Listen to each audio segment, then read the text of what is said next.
Namamu Aceh. Engkau dicipta, ditempatkan di bumi Asia Tenggara. Negerimu diapit oleh Selat Melaka dan Lautan Hindia.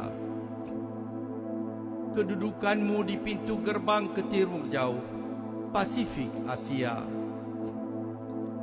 Pelaut Hindi menyebutmu Aceh, kagum atas keindahanmu. Gerdong, Kulu, Leuser, Selawah saksi atas kegagahanmu. Lok Sedu, Lok Nga, Sabang, sebahagian bukti atas kecantikan pantaimu. Harimau, badak dan orang-utanmu, sasaran penyelidik dan pengamat bumi. LNG, petroleum, hutan tropikal, emas, nikmat Allah akan kekayaan tanahmu.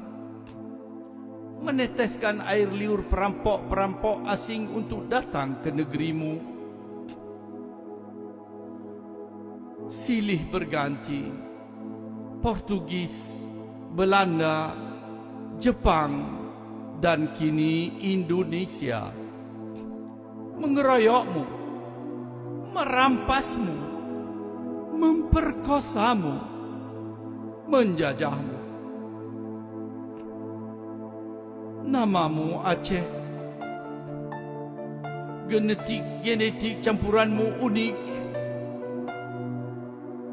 Darah Arab, darah Cina, Eropa dan Hindi mengalir di dalam tubuhmu, membentuk kecantikan, kegigihan, kepintaran menjadi identitasmu. Keramahan, kejujuran, ketulusan hatimu disalahgunakan, disalahartikan. Engkau berikan apa yang ada padamu. Engkau tunjukkan kesetia kawanmu sesama bangsa Melayu. Di masa Portugis, darah Aceh membanjiri benteng negeri Malaka. Di masa Belanda, darah Aceh mengalir di bumi Nusantara. Di akhir Perang Dunia Kedua, darah Aceh berkubang di medan Arya.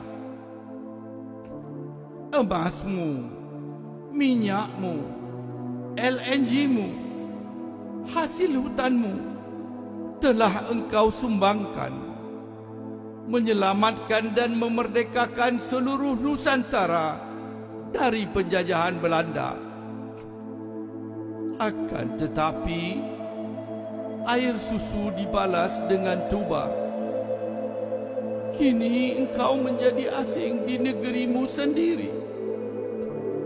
Engkau dibantai, disiksa, diperkosa oleh rekanmu yang engkau merdekakan di tahun 45. Kini engkau dilarang menyebut namamu Aceh. Engkau dipaksa diberi nama baru yang asing bagimu, Indonesia. Di sekolah, anakmu dilarang menggunakan bahasa ibunya. Di dunia internasional, engkau dilarang menyatakan hakmu untuk menjadi tuan di rumahmu sendiri, di negerimu sendiri.